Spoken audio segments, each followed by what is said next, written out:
Well, I can't imagine a better hill country spot to photograph in than Selah. Not only is it a beautifully well-managed piece of property, the land stewardship shows all over the place. You have multiple environments here, from our water features like Madrone Lake to our grasslands, our creeks, and of course we have very dramatic skies, sunrises, sunsets. Because we have relatively dark night skies, we also have some very dramatic stars. All in all, it's a wonderful place to photograph. It's a wonderful place to work. And what we do out here is important. It impacts not only this ranch, but our neighbors downstream. We have a wonderful outreach program here for young people, for adults who want to learn to be better land stewards. I can't think of a better place.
So a couple of years ago, I had the privilege of collaborating on a book project with two of my good friends, Andy Sampson and David K. Langford. The book tells the story of Andy Sampson's friendship, 40-year friendship with J. David Bamberger. And the pictures tell the story of Selah through the seasons. I'm often asked when I do a project like this if I have a favorite photo, and my standard answer is no. But in this particular project, I did have a very special moment that I will always remember. And it was occurred right here. I'm sitting on the back of my pickup truck of the dam at Carter Tank, overlooking the valley that runs east and west. That particular day, it was a photographer's dream day. The light was excellent from sunrise all the way to sunset. And there were a series of thunderstorms that rolled across throughout the day. So by late afternoon, we were anticipating the chance of rainbows popping up. And I thought it might be a good photograph if I could set up here and capture a rainbow arcing over the valley. So I set up my tripod behind me here, just like you see it now. And sure enough, clouds were spectacular and rainbow was forming up. And I took a couple of exposures and I was composing another one. And a feeling came over me like something was up around me that I just couldn't detect. I couldn't see anything, but I couldn't hear anything, but I could feel it. So I took my eye off the viewfinder and I looked up. And at that moment, thousands and thousands, tens of thousands of bats emerged from the bat cave, which is right up the hill behind us, that direction. And those bats flew straight into that rainbow. And I call that photo Rainbow Emergence. So where it may not be my very favorite photo in the book, it was definitely a moment that I will never forget.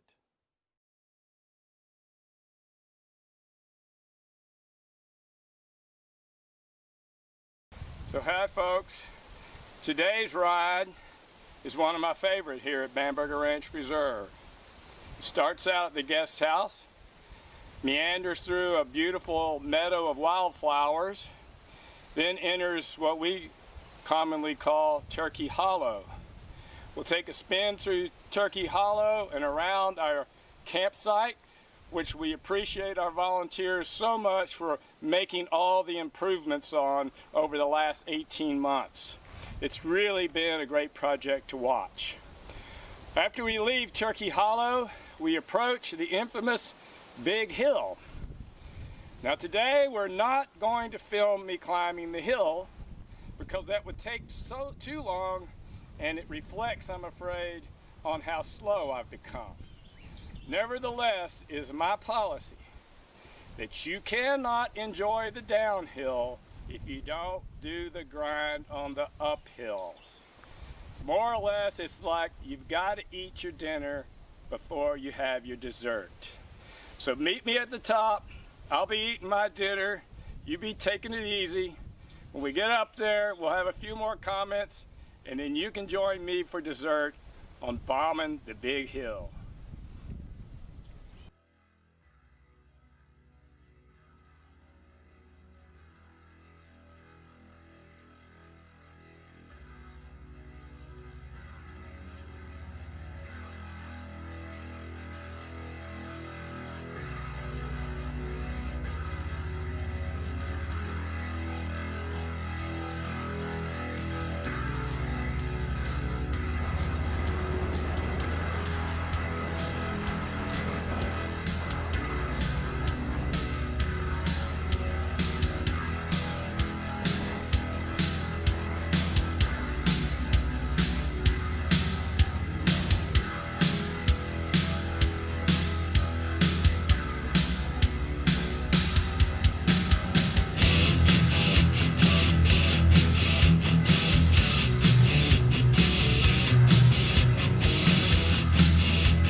So, we made it to the top. On that long round up, I had time to think about a couple of things that I forgot to mention earlier. Another one of the reasons I love this ride so much is it affords some spectacular vistas to the north side of Bamberger Ranch Preserve. It's one of my favorite morning photography spots. Also along this trail through some of the wildflower meadows, there are a series of harvester ant mounds. Harvester ant mounds are some of the major forage sources for the Texas horned lizard, which someday we hope to reintroduce here at Bamberger Ranch Preserve. So we've had our dinner, folks. It's now time to enjoy that dessert. I'll see you at the bottom.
Well, we made it to the bottom. Believe me, that was a lot more fun than going up. And guess what I found at the bottom of this hill? A beautiful swimming hole. There's one thing we like to do at Selah. After we've had our dessert, we like to go swimming. This is one of my favorite pools. It's called Jacob's Ladder. The water's refreshing. Why don't you join me?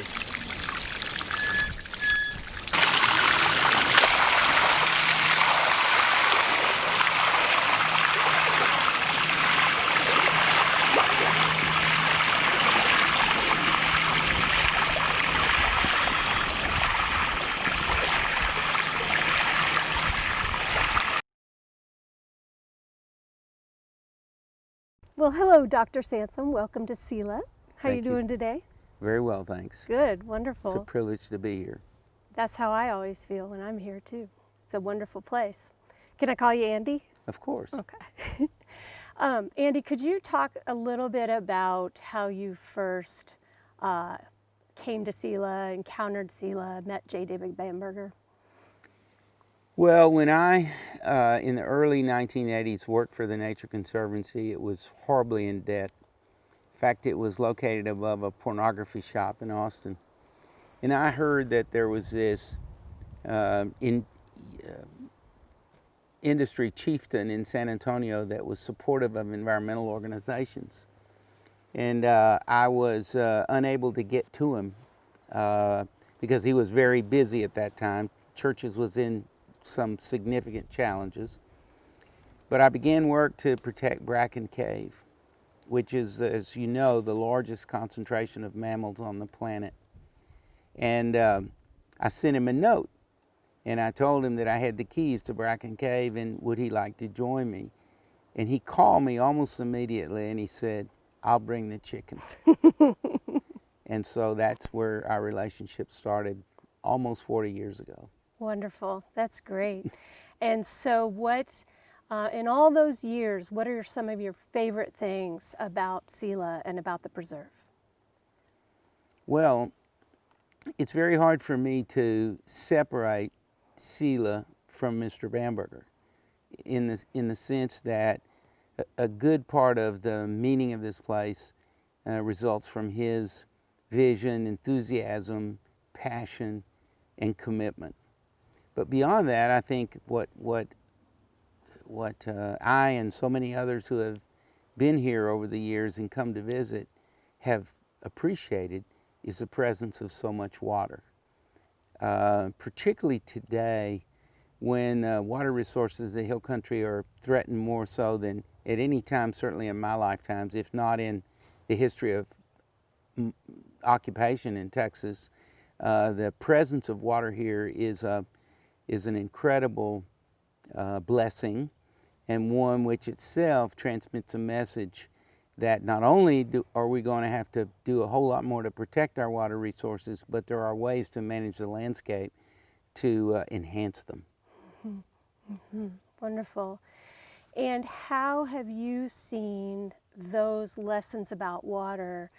How have you seen the people of Central Texas benefiting from those lessons? Well, when Mr. Bamberger first started here, private landowners were, if anything, largely suspicious of, quote, conservation or the environment or many organizations that promoted environmental conservation. And I think J. David, as much as any other person, has helped to transform the view of private landowners in terms of the fact that these activities and philosophies are assets rather than threats. And that's probably been, as much as anything else, his major contribution. When I first met him, landowners were extremely hostile to the idea of conservation easements or any kind of permanent protection for their lands. Today, there are more working lands, those being lands where there is cattle or agriculture of various kinds, protected by conservation easements than any other type of land in the state. So there's been a complete reversal in attitude by private landowners, and J. David Bamberger was in the vanguard of that transformation. Right, so he was one of the pioneers of that sort of philosophy and thought. Mm-hmm. And I can't really stress the importance of that. I spent almost all of the 1980s purchasing land for parks and preserves at both the state and federal level all over the state. And by the time I got into the 1990s and went to work at Texas Parks and Wildlife, basically what I said was, if the legislature gave a guy like me the entire state budget for prisons, for highways, for education, all of it to buy land with, it would only change the amount of landscape in public ownership by maybe 1%. So you can't buy enough land to solve this problem. You have to keep landowners on ancestral properties and managing them well. Mm-hmm. And by the way, if you look at accounts of the landscape in Texas, say between 1885 and 1905, it was in far worse condition than it is today. Mm. The piney woods of East Texas had been completely cut. There was no virgin timber before 1900. Mm. Most of the state was overgrazed. The hill country lost probably 30 inches of soil, was completely overrun by cedar in 30 years. And so if you look at the job that private landowners have done in the last 100 years, it's been remarkable. And so there was also a sort of a mantra up until people like Mr. Bamberger came on the scene that private land ownership implied poor stewardship. And in fact, that is not the truth, and it hasn't been the truth for a century. Mm-hmm. That's very interesting. That's great to know in terms of the reality that private lands are often the best cared for, or very well cared for. Right. Mm-hmm. If you don't mind, I'd like you to talk a little bit about how you became inspired in the process of producing the beautiful book, Seasons at Selah. If you talk a little bit about that, please. Well, that's an easy one to answer because I was asked to participate in the book, which was an immense privilege, by Rusty Yates and David Langford, who did the photography. I felt extremely grateful to have been invited to be a part of that project. Mm-hmm. I have to say, and I hope it doesn't sound immodest, that Rusty and I attended the annual meeting of the Philosophical Society of Texas this year, in which the book was named the Nonfiction Book of the Year. So it's really had a lot of acclaim, and it's mostly because of the photographs. Well, it's a beautiful book. So what would you like to say to young people, people who have just graduated from college, people who are starting their careers in conservation, people who are thinking about how they want to make their own impact in the protection of natural resources? What are some of the main things that you would say, that you would extend to those kinds of young people? Well, first and foremost, that the job landscape has changed since I was at that stage in my life.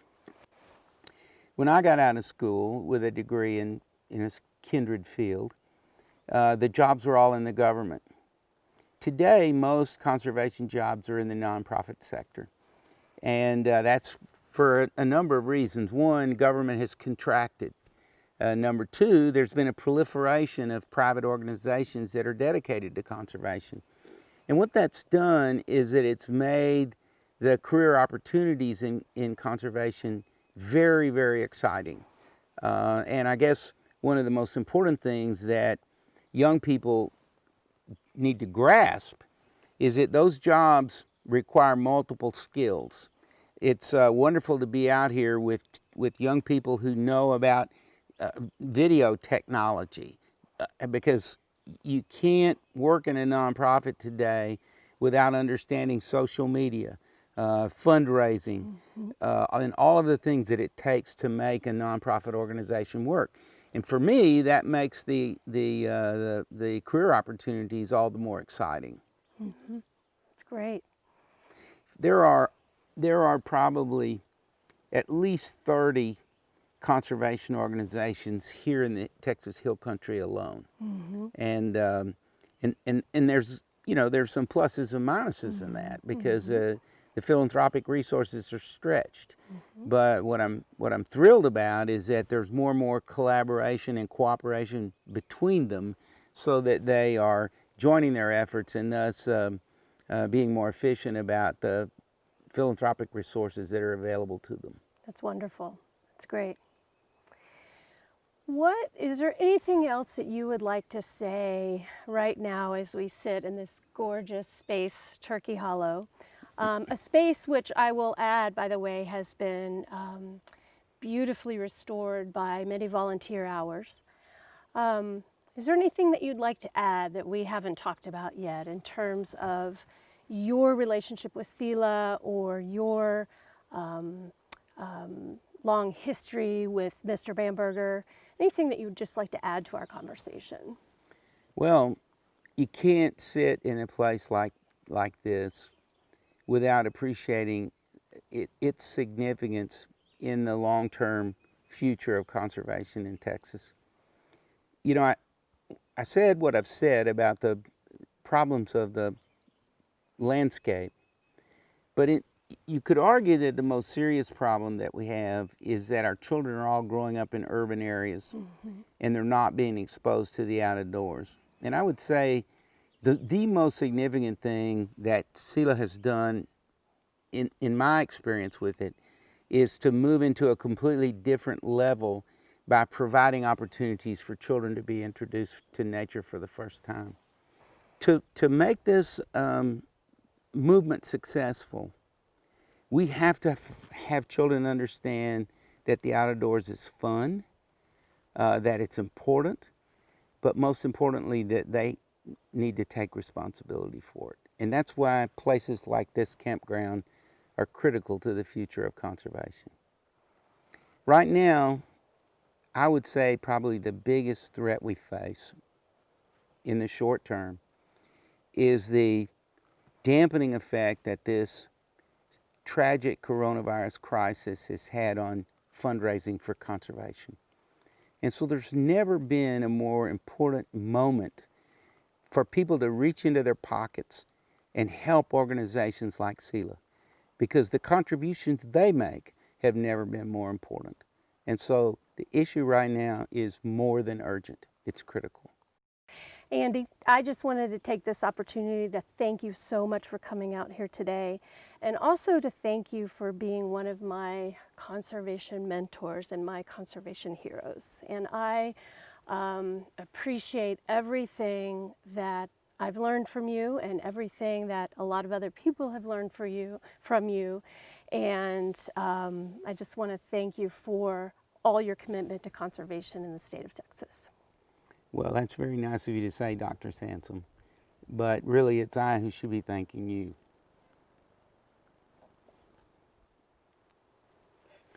Because I know the state is going to be in better shape because of your work and your colleagues here at Selah.